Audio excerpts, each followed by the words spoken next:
পার্বত্য চট্টগ্রামে বিশেষ করে বান্দরবানে এই মুহূর্তে আলোচনার কেন্দ্রে রয়েছে নতুন আবির্ভাব হওয়া সশস্ত্র সংগঠন কুকি-চিন ন্যাশনাল ফ্রন্ট বা কেএনএফ। সংগঠনটি আলোচনায় আসে নতুন জঙ্গি সংগঠন জামাতুল আনসার ফিল হিন্দাল সার্কিয়ার সদস্যদের প্রশিক্ষণের মধ্য দিয়ে। পাহাড়ে শুরু হয় যৌথ বাহিনীর অভিযান। উগ্রবাদীদের সঙ্গে সম্পৃক্ততা থাকায় বিচ্ছিন্নতাবাদী এই সংগঠনের সদস্যদের ধরতে পাহাড়ে শুরু হয় চিরুনি অভিযান। দফায় দফায় অভিযানে আটক করা হয় কেএনএফ ও সার্কিয়ার বহু সদস্য।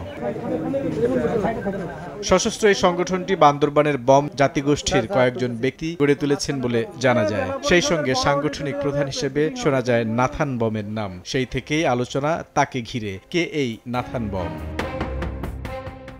পুরো নাম নাথান লঞ্চেও বম। স্থানীয় সূত্রগুলো বলছে নাথান বম রুমা উপজেলার হেডেরপাড়ার বাসিন্দা, বয়স আনুমানিক ৪২। ঢাকা বিশ্ববিদ্যালয়ের চারুকলা অনুষদের ভাস্কর্য বিভাগে পড়াশোনা করেছেন, সেখান থেকে সম্পন্ন করেছেন স্নাতকোত্তর। নাথান এক সন্তানের জনক, তার স্ত্রী স্থানীয় এক স্কুলের শিক্ষক, তবে বর্তমানে তার অবস্থান কোথায় তা জানা যায়নি।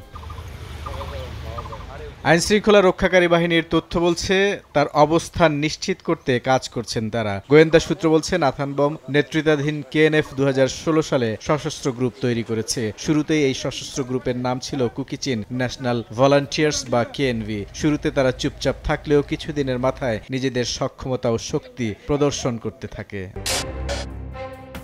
কেএনএফ সূত্রমতে সশস্ত্র গ্রুপটির সদস্য ৩ থেকে ৪ হাজার, যারা পার্বত্য চট্টগ্রাম ও মিজোরামে সক্রিয়। বুলবুল রেজা, সময় সংবাদ, ঢাকা।